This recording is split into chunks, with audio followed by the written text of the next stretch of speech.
This is actually a drawing, not a painting, it's actually a drawing, and it's made with pastels. Here we see a giraffe, a large giraffe, a tall giraffe in the background, hanging over, and it's almost as if this giraffe is actually exiting the picture. So maybe perhaps this giraffe is actually scooting this smaller giraffe out of the picture. We see poppies here, and here is another type of poppy. It's an oriental poppy. And of course we have some foliage. Here we have a gum tree, and some of it is lined in gold, but it's very hard to see. The type of drawing that it is, it actually has a type of resin over the top of it, so it's actually made a little bit darker, but it has a lot of depth.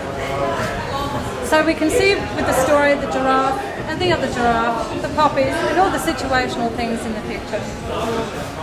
This is actually about the tall poppy syndrome.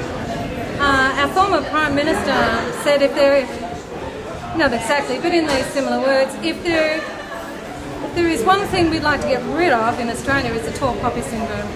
The tall poppy syndrome is a syndrome where people like to be able to achieve, and they might be able to want to achieve at certain lengths about going how to go about it. In other words, if I, for example, was at work and I had the tall poppy syndrome, I'd be going me to get to the top, you know.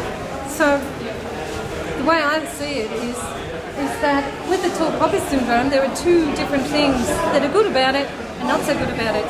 One is that basically a lot of people might term it as ass crawling. That's a nice way of putting it.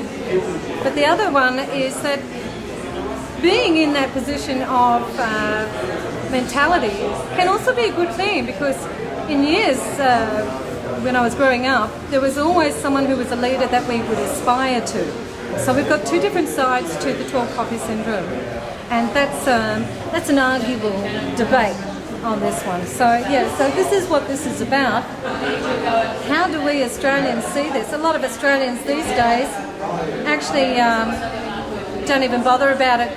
A lot of the Y generation, I'm not saying all of it or anything like that, really want to have other people earn their respect. And so they question, you know, leadership qualities and bosses and things like that. So times have changed a great deal. These particular drawings over here, these are actually watercolour drawings. And of course these were actually made for the Salon Spring Festival here, the nice gallery exhibition that we've got here. To a wonderful artist, Kat, here. She's come all the way from Russia to Australia and lives in a wonderful place outside Goulburn, correct? Yes. She's come all the way from Goulburn up here for this wonderful exhibition opening. And we'd like to talk a little bit about your work, Kat. Tell me when did you start doing flowers? Yeah, actually my art started from the flowers. I started doing very little flowers with watercolors, and I sent it when we met with Alex, my husband, on internet. I sent him little flowers in the letters. Yeah, and he said, "Oh, you have ability to paint bigger flowers." And when I arrived in Australia, I started to do acrylics and oils, and I started. Your partner's very supportive of you. That it's a really wonderful thing to have a supportive partner when you're an artist, because it is a difficult trade, isn't it? Really, it's a difficult course that you take. But yes, it takes a lot of time in your life, and I'm very lucky with my artist. Yeah. And then tell us about these beautiful watercolors here. Yeah, I'm still can paint watercolors. I don't transfer fully to oils and acrylics. I still love watercolors, and I would like achieve more freedom in them. And yeah, these beautiful ones here. Lovely watercolors. Yeah. So Kat's got two big panels of flowers in this exhibition down the front. Really very impressive, big, wonderful paintings. They're oil paintings, aren't no, they? they are acrylics actually. Yep, Yeah. all acrylics. Oh, yep. all acrylic. Yep. Yeah, acrylics and the two watercolors. Yeah. And would you like to say one more thing to the camera about the exhibition? it's spring and it's flowers. That is why I'm here. And it's the farmhouse in the Botanical Gardens. Yeah, thank you to Beautiful. the Step Gallery. and Leslie. Hello, I'd like to introduce you to Anne Cahill, a wonderfully accomplished artist who resides in Bondi, and you might see in a minute when you have a look at her work that you will realise this, and that she really loves the suburb, obviously. I love Bondi. Yeah, over here, look at this here. This is the rock pool in the northern. The North Bondi Rock Pool. Yes. So I used to live up that end and come down there to the Rock Pool regularly and spend a lot of time around Bondi and the water and the rocks and the Icebergs Club. Yes. And for those that don't know Bondi too well, there's a wonderful walk. They have sculpture by the sea, and you can go from Bondi to Coogee, really, can't Yeah, you? you can go all the way to Coogee. In fact, you can continue right on down to Maroubra. Yeah, and here's one of the part of the walk up here. Whereabouts is that? It's a rock just before you get to Mackenzie's Point, and I walk past that every day, and I just love the colours and the textures in that sandstone rock, and especially after a rain. Yeah, it must be wonderful to live in Bondi. I'm a little jealous because it's a wonderful community too down there, isn't it? Yeah. This is part of the reason why I live where I live. Yeah. And tell me, where's this one here? This is at the start of the coastal walk, so in fact this rock is over here. Oh, right. And where does it start with the coastal walk? Is that the Bondi Icebergs? The Bondi So it's on the Icebergs. southern side of the Icebergs Club. Yeah. So there's a lot of Icebergs. things.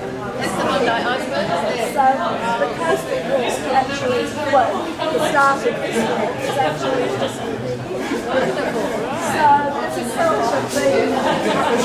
And it's also, because some mornings when it's stormy and rainy and misty and I walk in the morning, you can't really see the You depict water so well.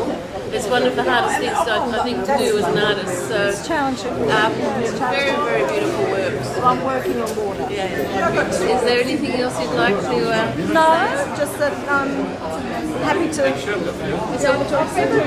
It's a share my wonderful work venue, and, isn't it? yeah, it's We have a fabulous. wonderful hot spring day here in the Perfect Botanic day. Gardens. We're having a wonderful day, and we've got a great exhibition with wonderful artists. And the So- spring flowers. Yeah, oh yeah, all the beautiful spring flowers out in the gardens. Yes. Good afternoon, my name is Leslie Dimmick, and I am an artist here at the Farmhouse Gallery today. I do work with my friends with their pets.